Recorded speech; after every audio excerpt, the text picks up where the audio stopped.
Então nós vamos iniciar a nossa série de estudos sobre o dom de línguas.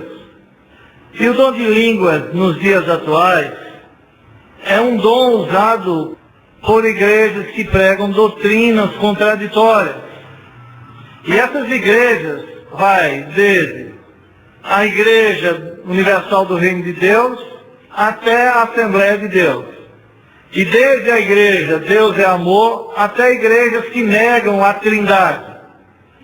O interessante é que todas elas têm as mesmas línguas. Mas a coisa não para aí. Muitos católicos carismáticos e espíritas também falam as mesmas línguas dessas igrejas aqui mencionadas. Então eu pergunto, estaria o Espírito Santo dando seu sinal de aprovação a igrejas que pregam coisas que contradizem a Bíblia? Gente, a verdade é a seguinte, é que o movimento carismático, e aqui deixa eu fazer uma observação, toda vez que eu falar movimento carismático, o termo carismático é adotado pelos neopentecostais para se colocarem como detentores de obras especiais do Espírito Santo, tais como o batismo no Espírito Santo, línguas, milagres e curas. Então, os carismáticos se consideram detentores especiais dessa obra do Espírito Santo. Batismo no Espírito Santo, línguas, milagres e curas. Então, veja, a verdade é que esse movimento carismático tem influenciado tanto a igreja dos nossos dias, que o falar em línguas tem se tornado aceito até em igrejas históricas, como a Batista.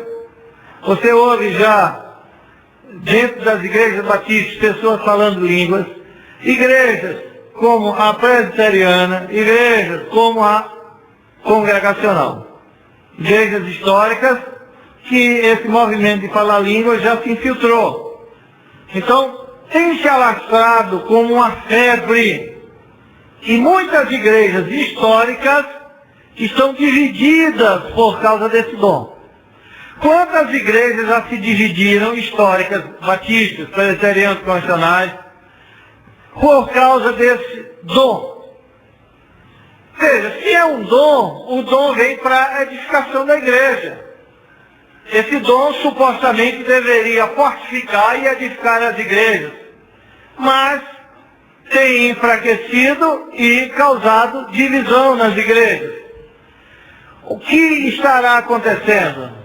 Será essa febre, aspas, um expediente de Deus? Será que vem de Deus realmente esse falar em línguas que nós vemos em nossos dias? Irmãos, quando a palavra de Deus é entendida corretamente, ela traz paz à igreja dos santos e nunca confusão. Porque Deus é um Deus de paz, não de confusão. Mas o que existe hoje entre as pessoas que dizem que estão na plenitude do Espírito Santo é muita confusão. Por isso, irmãos, antes de qualquer coisa, devemos estudar o assunto à luz das Escrituras. As línguas são mencionadas em 3 livros da Bíblia. Marcos, capítulo 16, versos 17 e 18. Atos, capítulo 2, 10 e 19. 1 Coríntios, capítulos 12 e 14. Em nosso estudo, nós procuraremos analisar estes textos. Então vamos começar com Marcos 16, versos 17 e 18. Vamos analisar esse texto, ver o que é que ele diz. Marcos 16, versos 17 e 18. E estes sinais seguirão aos que crerem. Em meu nome expulsarão os demônios. falarão novas línguas, pegarão nas serpentes, e se beberem alguma coisa mortífera, não lhes fará dano algum, e porão as mãos sobre os enfermos e os curarão. Você tem quantos sinais aqui, nesse texto? 5.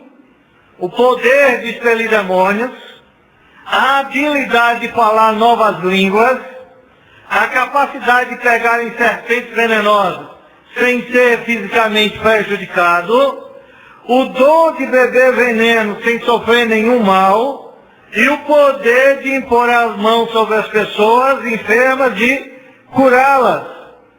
5 sinais prometidos. E esses sinais seguirão aos que crerem. Agora eu pergunto, Edivaldo, você creu? Esses sinais lhe seguem? E por quê? Vamos entender.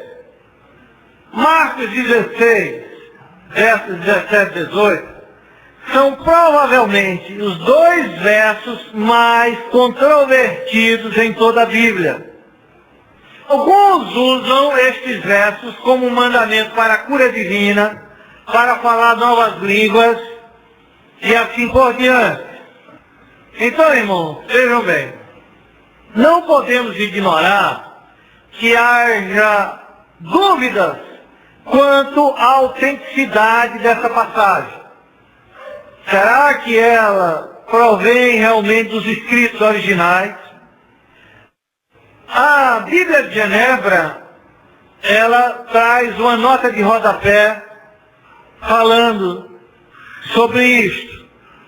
E a nota de rodapé diz o seguinte: os estudiosos diferem entre si quando consideram que esses versículos eram originalmente parte deste Evangelho. Então há divergência realmente muito grande nisso. Alguns importantes manuscritos gregos mais antigos não trazem estes versículos. Outros manuscritos têm os versículos de 9 a 20, conhecido como longo final ou a longa conclusão de Marcos. Então, os versículos que os estudiosos dizem não fazer parte do original, vai dos versos 9 a 20. E ainda outros têm um breve final, aproximadamente o cumprimento de um versículo. Uns poucos manuscritos trazem ambos, tanto um breve final quanto um longo final. Devido a essas diferenças, alguns estudiosos creem que os versos 9 a 20 foram acrescentados posteriormente e que não foram escritos por Marcos. Por outro lado, esses versículos são citados por escritores do final do século II e são encontrados numa esmagadora maioria de manuscritos gregos do Evangelho de Marcos. Para outros estudiosos, esses fatos estabelecem a autenticidade da passagem. Então você está vendo que ele é controvertido. Antônio Huckman, ele diz o seguinte: parece provável que a conclusão longa de Marcos, isto é, que inclui os versos 9 a 20, parece provável que essa conclusão não tenha sido parte do Evangelho original. A conclusão longa de Marcos, na qual aparecem esses versículos, é ausente em 2 dos 3 manuscritos considerados mais importantes para estabelecer o texto do Novo Testamento. Então veja bem, nós não temos mais, hoje em dia, os escritos originais. Essa tradução que está aqui na minha mão, ela já deve ter passado por mais de 10.000 copistas. Então, essas traduções tomaram como base para estabelecer esse texto que está aqui agora em nossas mãos, os manuscritos do Vaticano, o cianítico, ambos do século IV depois de Cristo, e o manuscrito alexandrino, que data do século V depois de Cristo. Esses três manuscritos são os mais importantes para estabelecer todas as outras traduções. E destes três manuscritos, somente o manuscrito de Alexandrino, que data do século V, traz esses versos de 9 a 20. Então essa é uma evidência externa de que esses versículos não faziam parte do original. Mas há também evidências internas. Huckman diz que há evidências contra a autenticidade desses versículos, evidências internas. Então ele diz que a longa conclusão, que inclui esses dois versículos, o 17 e o 18, usam-se, nessa longa conclusão, certas construções e frases que não se usam comumente em Marcos, ou que não aparecem em todo o Evangelho de Marcos. Marcos tem um estilo de escrever. E quando chega dos versos 9 aos versos 20, se usam construções e frases que não são usadas comumente em todo o livro de Marcos. Então, à luz desses atos, parece improvável que a conclusão longa de Marcos tenha sido parte do Evangelho original. Certo? Até mesmo há um detalhe aqui. E esse detalhe quem cita é Hendricks. Ele diz, olha, foram 5 sinais prometidos. Poder de expelir demônios, a habilidade de falar em línguas, a capacidade de pegar em serpentes venenosas sem ser fisicamente prejudicado, o dom de beber veneno sem sofrer nenhum mal, e o poder de impor as mãos sobre as pessoas enfermas e curá-las.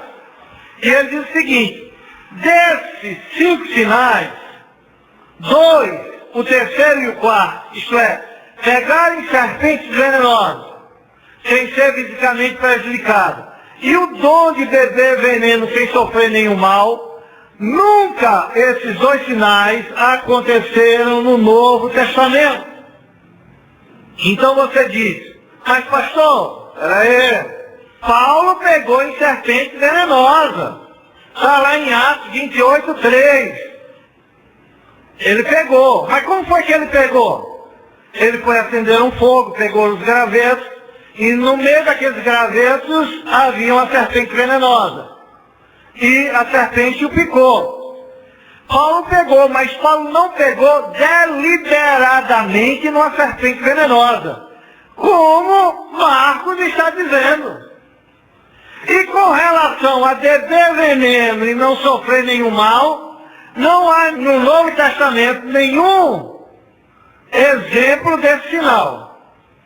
Na verdade, segundo Hendricks, esses 2 sinais, pegar em serpente venenosa e beber veneno, não devem ser considerados de maneira nenhuma como parte das Escrituras. Para Hendricks, a conclusão longa de Marcos cheira a material apócrifo, incluso por algum tradutor mal intencionado. Muito bem. Mas se eu disser isso somente a vocês, talvez para alguns não seria suficiente. Tá, pastor? É esse argumento que você quer mostrar aqui, não é parte do Evangelho original. Marcos 9, do verso 9 ao verso 20. Eu vou dizer isso para um pentecostal, e ele vai dizer, não, mas está aqui. Então vamos supor, por um momento, que Marcos 16, versos 17 e 18, seja uma passagem com autoridade para nós. seja uma passagem realmente inspirada por Deus. Quem sabe, aceitando-a como parte da Escritura, ainda que estejamos de acordo que foi escrita por uma pessoa diferente de Marcos. Quem sabe, depois da sua morte, quem sabe, ele parou ali no verso 8, e em meio à perseguição ele foi embora, e alguém veio e acrescentou os versos de 9 a 20. Por quê? Porque as construções e as frases não tem nada a ver com Marcos. Mas vamos supor que foi alguém inspirado pelo Espírito que completou esse evangelho. Certo? Que esse evangelho, dos versos 9 aos versos 20, tem autoridade para nós. Ainda assim, irmãos, nós vamos ter muitas dificuldades com essa passagem. Autêntico. Lembre-se de uma coisa. A passagem não fala somente de novas línguas, mas também de pegar em serpentes e beber alguma coisa mortífera, veneno mortal. Os pentecostais não se veem muito desejosos de aconselhar a sua gente que comece a pegar em serpentes ou a tomar veneno para provar que são crentes verdadeiros. Eles dizem o seguinte: olha, para vocês provarem que são crentes verdadeiros, vocês têm que falar em línguas. Mas eles não aconselham a pegar em serpentes ou tomar veneno para provar que é um crente verdadeiro. Então, como eles deixam de lado o pensamento de que estes dois sinais também seguem os que creem. Ele não diz que o sinal de língua segue os que creem, e por que não estes dois sinais seguem os que creem? Sabe o que os pentecostais respondem quando você diz isso? Olha, acontece o seguinte: esses sinais milagrosos desapareceram da igreja desde o primeiro século por falta de fé do povo de Deus. Então, olha, veja a arrogância deles. Mas que quando chegou agora no século XIX, Deus deu de novo esses sinais porque viu fé no povo dele. A igreja passou 1800 anos sem fé. Sem fé. Agora vejam um problemazinho nessa explicação dos pentecostais. É que para falar línguas, eles dizem que agora tem a fé que a igreja não tinha nos séculos anteriores. E que por isso eles falam em línguas. Mas então perguntamos: e por que não bebem veneno? E por que não pegam em serpentes venenosas? Não tem fé para isso? E sabe qual é a resposta que eles dão a essa pergunta? Eles dizem que na igreja primitiva, o pegar em serpente sem receber o dano, sem sofrer o dano, era feito acidentalmente. E cita o exemplo de Paulo. Diz: não, Paulo pegou em serpente, mas foi acidentalmente. Não é deliberadamente. Mas Marcos diz que é deliberadamente, gente. E ele diz também que ser preservados de veneno mortal ocorre somente quando o veneno tenha sido tomado inadvertidamente ou administrado por um inimigo. Ah, você foi tomar um remédio e ali tinha veneno, você não sabia. Aí, sim. Ou então o inimigo veio e colocou veneno. Aí, sim. Será que é assim mesmo? Vamos analisar o texto para a gente ver se é assim mesmo. Vamos pegar o texto. Vamos ler de novo Marcos 16, versos 17 e 18. Diz assim: e estes sinais seguirão os que crerem. Em meu nome expulsarão os demônios. Preste atenção agora. Falarão novas línguas. Pegarão na serpente. E se beberem alguma coisa mortífera, não lhes fará dano algum. E porão as mãos sobre os enfermos e os curarão. Veja só. Aqui nesse texto, nós encontramos uma declaração acerca do beber o veneno que está em forma condicional. E se beberem alguma coisa mortífera, não lhes fará dano algum. Bom, pode ser que os pentecostais tenham razão quando eles dizem que esses sinais seguirão os que crerem e que beber veneno é só se for de forma inadvertida ou se o inimigo colocá-lo. Porque o texto está aqui na condicional, se beberem. Não quer dizer que vai ter que beber. Ah, tá certo. Mas e a declaração sobre pegar em serpente? Ela não está na forma condicional, mas está aqui no futuro do indicativo. Pegarão em serpentes. Igual a declaração sobre línguas. Olha, esses sinais seguirão os que crerem. Falarão novas línguas. Pegarão em serpentes. Então, para falar línguas, tem que pegar em serpente. Porque as duas estão na mesma condição, no mesmo tempo do verbo.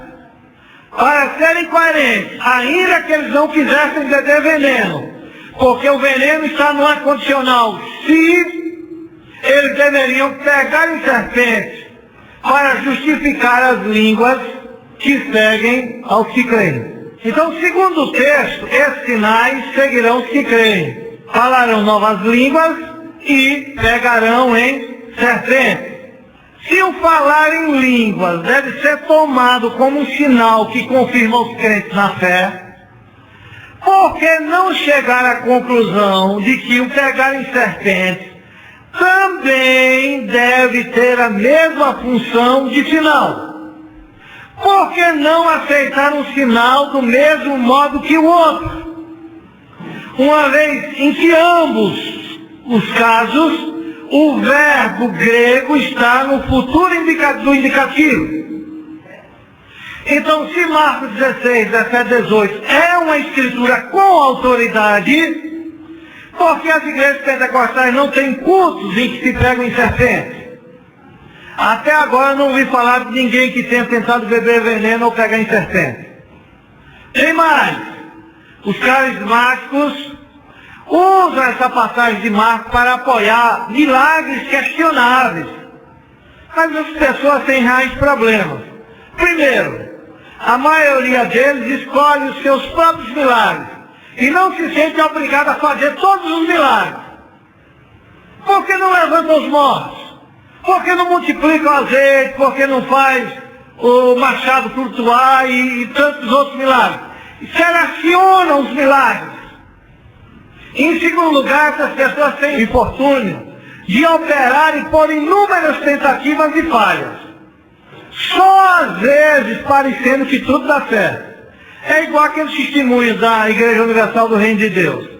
De 1000 pessoas que foi ali à frente, deu dinheiro e ficou quebrada, uma conseguiu prosperar, pela graça comum de Deus, não porque deu lá. Aí ele traz aquela pessoa para dar o testemunho, para dar a ideia que todas que levaram o dinheiro vão ficar ricas. É igual a esses milagres pentecostais. Operam inúmeras tentativas. Quando um dá certo, faz o maior alarde. Um dá certo, aspas, né?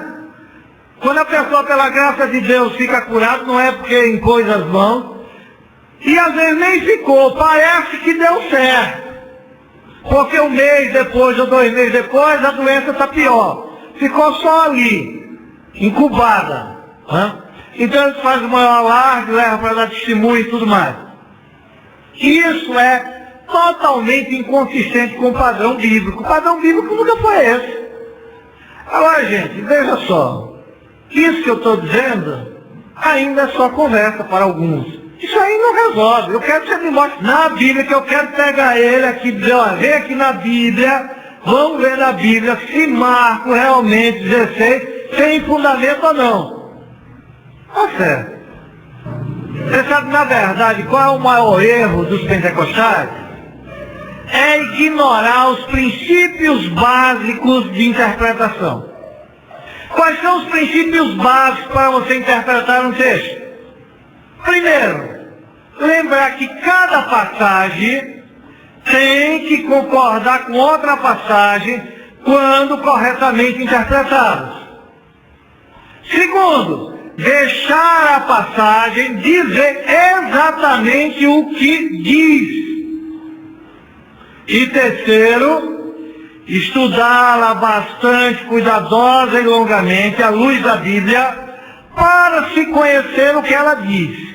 Não é isolar versículos, desconsiderando todo um contexto, isolar aquilo ali como um pretexto para dar a ideia errada à passagem. E esse é o grande problema de todas as seitas. Isolam um versículo, ignorando todo o seu contexto, ignorando todo o contexto da Bíblia, se aquela interpretação que ele está dando está em harmonia com toda a Bíblia ou não. E é aí que os pentecostais erram. Então agora vamos analisar a passagem em si. E aí você vai ver como está o ensinamento deles. Então, mas vamos analisar o texto. Analisemos o contexto da passagem, para a gente entender, juntamente com o texto. O que é que o verso 17 diz? E esses sinais o quê? Seguirão. Muito bem. E o que é que o verso 20 diz? Veja o verso 20. E eles, tendo partido, pregaram por todas as partes, cooperando com eles o Senhor e confirmando a palavra com os sinais que se seguiram. Passado. Se seguiram. Claramente podemos concluir que o verso 20 aqui é um cumprimento do verso 17. É fato cumprido. Já se cumpriu. Esses sinais já se cumpriu. As novas línguas já se cumpriu em Atos 2, Atos 10, Atos 19. Cura já se cumpriu. Mas aí vem uma questão que é levantada. Como você pode dizer que é fato cumprido se o verso 17 diz assim: e esses sinais seguirão os que crerem? Presta atenção a isso aqui. À primeira vista, para o ignorante, parece que essa promessa do verso 17 está se referindo a todos os crentes em todas as gerações. Afinal, são esses que creem. Então, olha, essa promessa é para todos os crentes, em todas as gerações, porque eles creram. E o verso 16 parece confirmar esse pensamento do verso 17. Parece que a promessa do verso 17 está em total conexão. Parece, estou dizendo aqui para o ignorante, parece que essa promessa está em conexão com a promessa feita no verso 16. O que é que diz o verso 16? Quem crê e for batizado será salvo. Mas quem não crê será condenado. E o verso 17, e estes sinais seguirão os que crerem. Então isso é para todo mundo. Eu criei, fui batizado e esses sinais me seguem. Aí os pentecostais dizem: por que ele não segue você? Eu digo: não sei. Ele vai responder: porque você não tem fé. Porque se você crê, esses sinais nos seguirão. É aqui a promessa. A promessa é para todo aquele que crê. Aí alguém pode estar dizendo: ah, pastor, eu criei, então esses sinais me seguem. Não é nada disso, gente, que o texto está falando. Não é isso que o texto está falando. Vamos retroceder um pouco e ler os versos de 9 a 13, para você entender o que é que o texto está falando. Veja, diz assim o verso 9: havendo ele ressuscitado, ele quem? Jesus, de manhã cedo, no primeiro dia da semana, apareceu primeiro a Maria Madalena, da qual expelira 7 demônios. E partindo ela, foi anunciá-lo àqueles que, tendo sido companheiros de Jesus, se achavam tristes e choravam. Maria Madalena, depois de receber essa visão de Cristo, parte para anunciar aqueles que foram companheiros de Jesus. Quem foram os companheiros de Jesus aqui? Os apóstolos. Não tinha mais 12, só tinha 11 agora, porque um já tinha morrido. E Maria Madalena foi dizer a eles, porque eles achavam tristes e então choravam, porque Jesus morreu. E eles achavam que era o fim. Estes, ouvindo que ele vivia e que fora visto por ela, não acreditaram. Estes não creram. Os apóstolos não creram que Jesus havia ressuscitado. Depois disto, depois de Maria Madalena, manifestou-se em outra forma a 2 deles que estavam de caminho para o campo. Aqueles 2 lá do caminho de Emaús. E o que é que eles fazem quando eles reconhecem Jesus no partir do pão? Eles voltam para Jerusalém, indo eles o anunciar aos demais. Mas também a estes 2, eles não deram crédito. Não acreditaram. Agora a pergunta, quem são esses que não creem? São os apóstolos. Vamos ler mais os versos 14 e 15 para você entender. 14.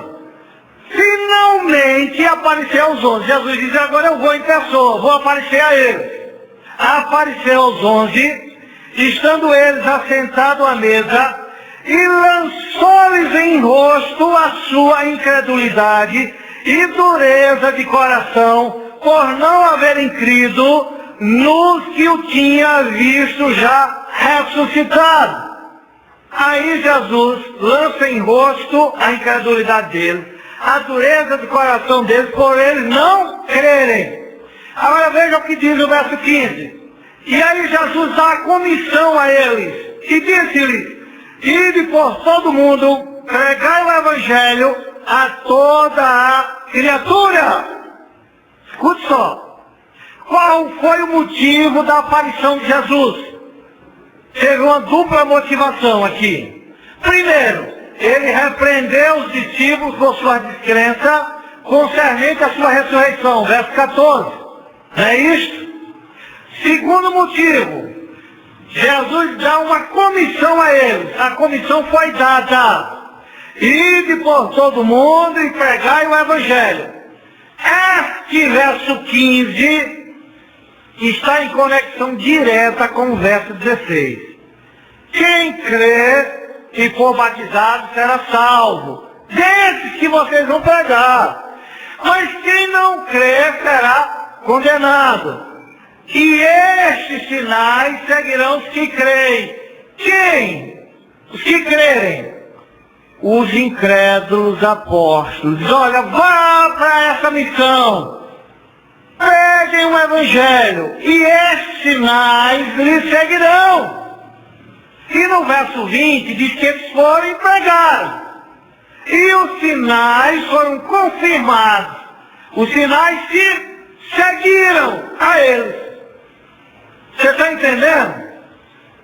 Esses milagres aí relatados nos versos 17 e 18, eles foram prometidos em relação direta com a fé ordenada no verso 14.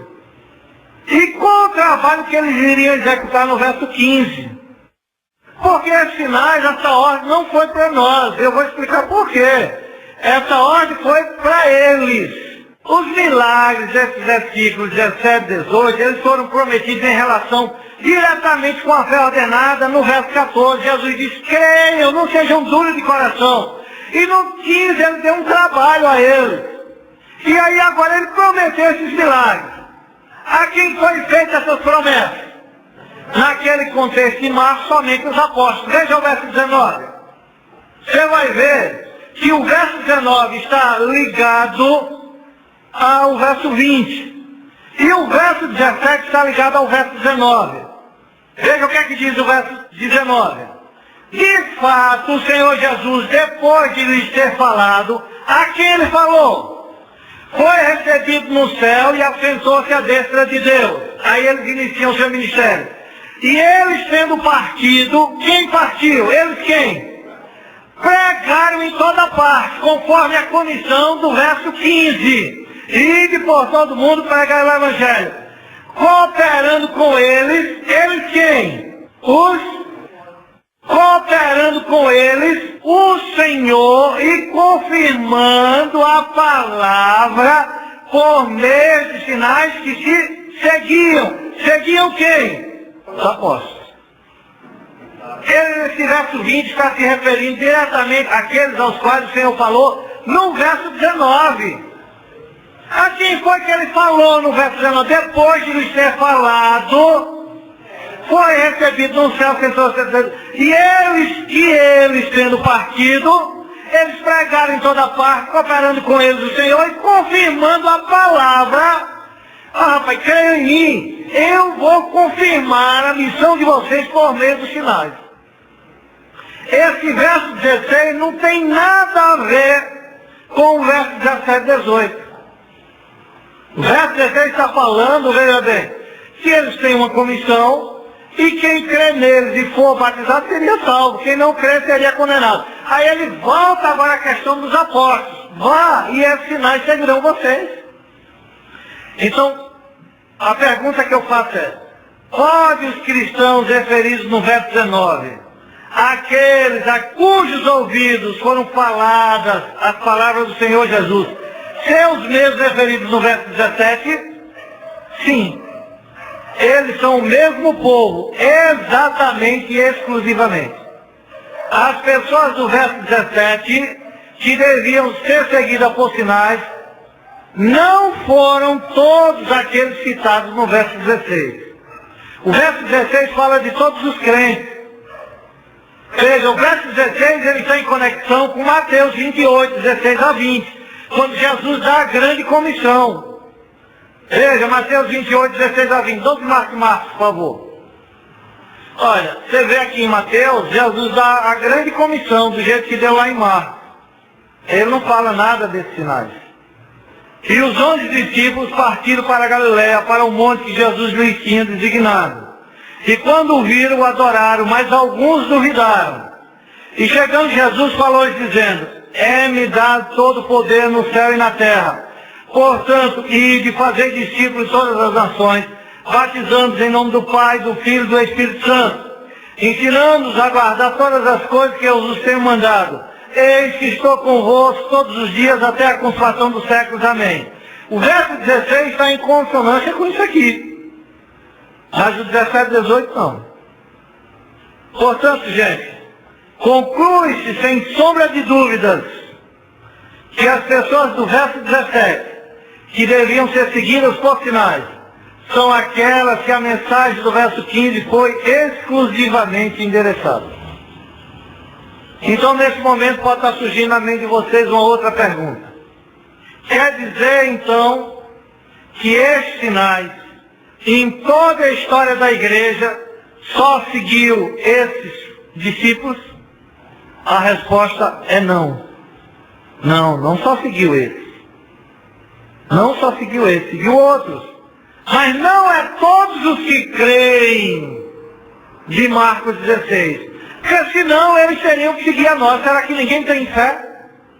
Então aqui ninguém seria crente. Porque como se poderia ser um crente sem fé? Esse privilégio desses sinais, eles foram apenas para 83 homens. 83 homens. Não foi só para aqueles discípulos. Foram para 83. 83 e nenhum mais. 83 nenhum mais. Veja, os primeiros, que está incluso aqueles discípulos lá de Marcos. Lucas 9, de 1 a 2. Lá tinha 11, foi substituído por Matias, ficou 12. Lucas 9, de 1 a 2. Veja o que é que diz. Vai acabar nos 83, olha. E convocando seus 12 discípulos, deu-lhes virtudes e poder sobre todos os demônios para curarem enfermidades. E os enviou a pregar o reino de Deus e a curar os enfermos. Nesse texto nós encontramos 12 homens chamados apóstolos, os quais foram dados poderes sobrenaturais apostólicos. 12, vai somando aí. Agora vamos ver Lucas 10, verso 1 e verso 9.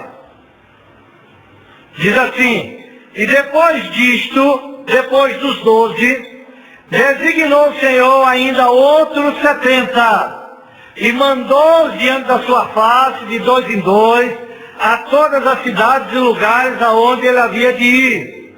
E o verso 9, e dizia-lhes, parênteses aqui, né? Para você entender: curai os enfermos que nela houver, e dizei-lhes: é chegada a vós o reino de Deus. A mesma missão, os mesmos privilégios. Então, aqui nós encontramos outros 70 homens a quem foram dados poderes similares, sobrenaturais. São 12 com mais 70, dá quanto? 82, mas eu disse 83. Muito bem. Depois nós encontramos o apóstolo Paulo, sendo designado o apóstolo dos gentios e recebendo esses mesmos poderes. Isso faz um total de 83 homens.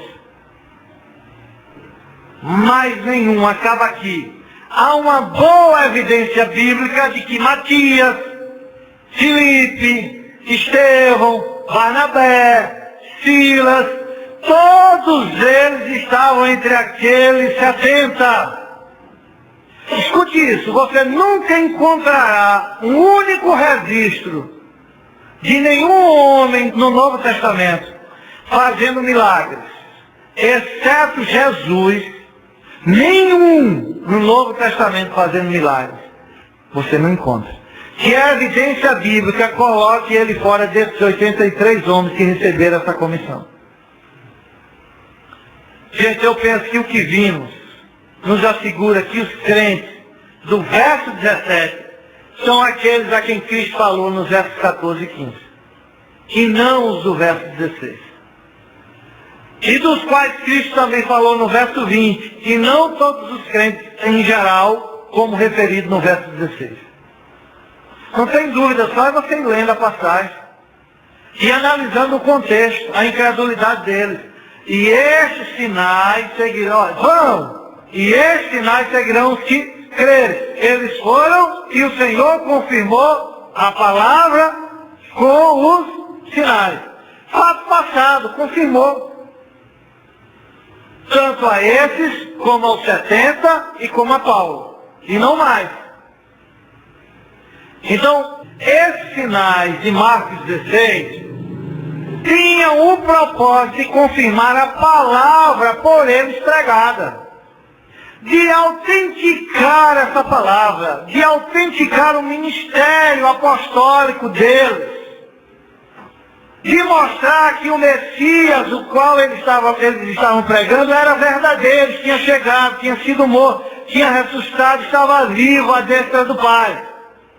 E que ele é salvador do pecador.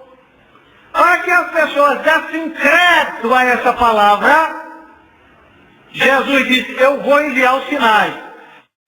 Veja só, quando Deus chamou Moisés para ir lá para o Egito, libertar o povo, e que diz assim: como é que eu vou chegar lá? Como é que as pessoas vão crer? Como é que as pessoas vão crer se foi Deus que me enviou? E ele diz: olha, joga o cajado aí, eu vou fazer um sinal para você crer que a palavra que eu estou falando é verdadeira. Jesus, quando pregou, disse às pessoas: creiam em mim, creia pelo menos pelos sinais que eu faço. Os sinais tinham o propósito de autenticar a palavra, para dizer que a palavra era verdadeira. Abra aí em Hebreus, capítulo 2, verso 3, verso 4. Veja o que é que diz o texto. Como escaparemos nós, se não atentarmos para uma tão grande salvação, a qual, começando a ser anunciada pelo Senhor, foi-nos depois confirmada pelos que a ouviram. E esses que a ouviram? Os apóstolos. Eles confirmaram essa mensagem do Senhor. testificando também Deus com eles, por sinais e milagres e várias maravilhas e obras do Espírito Santo distribuídos por sua vontade.